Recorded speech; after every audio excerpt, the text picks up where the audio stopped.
play. Pass protection issues, it went further backwards, no matter who was in there. What do you think's happening with the ability to keep it? Not sure what's happening up front. We'll watch the film and see what it is, but obviously we give up 8 sacks, and every drop back or pass situation, it looks like we're in scramble mode, so it's just not good enough when we can't operate on time, and we got to get that fixed. CJ was sacked 8 times today. Like, how sustainable is the amount of pressure he's been under? Of course, anytime you get sacked that many times is not good enough, right? Don't want our quarterback getting hit as many hits as we took. It's not good enough, and we got to make things adjust. We got to adjust. We got to change things moving forward. Do you think the Wildcat play is supposed to work? Was that something that with Joe, did he have the option to run it as well as to throw it? Yeah, that play there,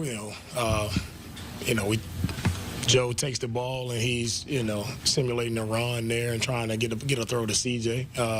Didn't get the look that we want, didn't execute it the right way, Everybody, trick plays are great when you execute them, right? And then everybody's a genius when you run trick play and it doesn't work, then everybody's looking like why you call the play. So it's you take a chance on those plays. If they work, great. If they don't, hey, not so great.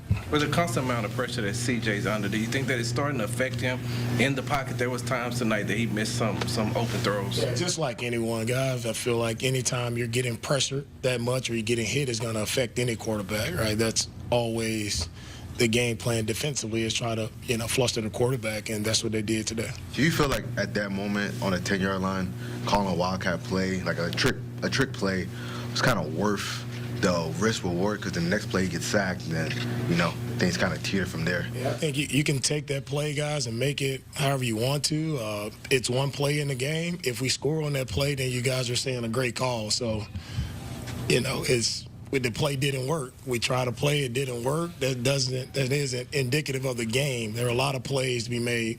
All right, we give the ball up in the red zone. All right, we missed 2 field goals. We don't tackle well. We didn't do enough good things to win the football game. So it's not just that one play. It's many plays that happened that weren't good enough in the second half. You held Aaron Rodgers to 32 yards in the first half. What was the difference in the second half?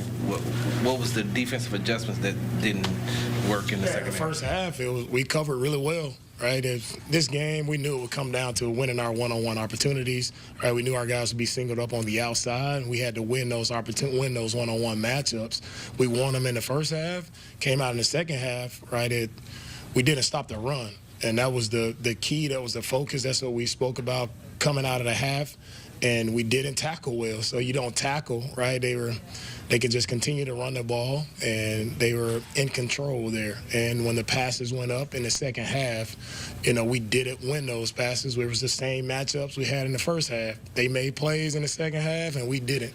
What was kind of like the thought process? That's a Jets pass rush that got after C.J. Stroud like a rolling ball of butcher knives on Thursday night. As you take a look at Stroud's fate, his 2 tilts against the Jets these last 2 seasons. By completion percentage, the 2 worst games of his career. Houston Texans still with a multi-game lead in their division, but some stuff to sort out in front of Stroud.